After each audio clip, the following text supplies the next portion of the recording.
We're going to evaluate the integral of sine squared x dx. And to do it, we'll use the following three results. The first one is the trig identity sine squared x equals to 1/2 times 1 minus cosine of 2x. Second result, the integral of the type integral of cosine ax dx is equal to 1 over a times sine of ax plus c, provided a is a non-zero constant. And then result number 3, trig identity sine 2x equals to 2 times sine x times cosine x. So first step in evaluating this integral is using result 1 and to rewrite sine squared x as 1/2 times 1 minus cosine of 2x. And so we can now write this as two integrals. The first one is the integral of 1/2 of just 1 dx minus the integral of 1/2 cosine of 2x dx. This is equal to 1/2 x minus 1/2, using result 2, the integral of cosine of 2x is 1/2 times sine of 2x.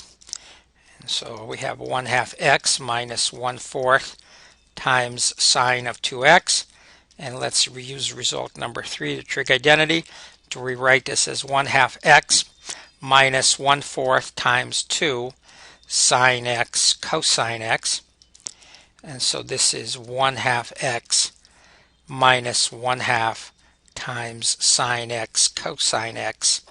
And we can add a constant of integration c. So to summarize, the integral of sine squared x dx is equal to 1/2 x minus 1/2 times sine x times cosine x plus c. Now, since we just learned integration by parts, this integral can also be evaluated using integration by parts, and let's see how that's done. So we'll take the integral of sine squared x and rewrite it as sine x times sine x, the integral of sine x times sine x. Let's use integration by parts. We'll let u be one of the sines, sine x, and that means that dv is the other sine times dx. So that means that du is equal to cosine x dx, and v is minus cosine x. So the integral of sine squared is equal to u times v, that's minus sine x times cosine x, minus the integral of v du, but since v has a minus, this will become plus, and v times du is cosine squared x dx.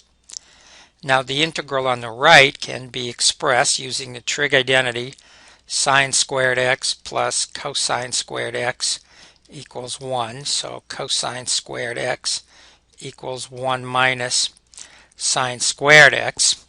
We'll express the integral on the right, cosine squared, the integral of cosine squared, as the integral of 1 minus the integral of sine squared x. So let's summarize again.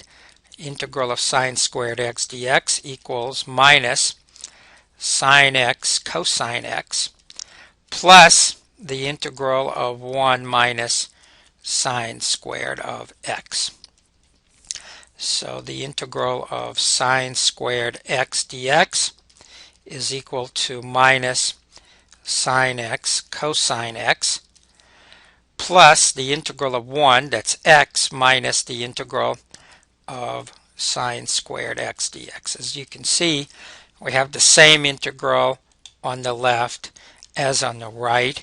Since the integral on the right has a minus sign, we can take that integral, move it over to the left, and the minus sign becomes plus. So just like adding integral of sine square x to itself, that gives us 2 times the integral of sine squared x, and that's equal to x minus sine x cosine x. And all we have to do now is to divide by 2 to get the final answer. Once again, the integral of sine squared x equals 1/2 x minus 1/2 sine x cosine x plus c. For more videos,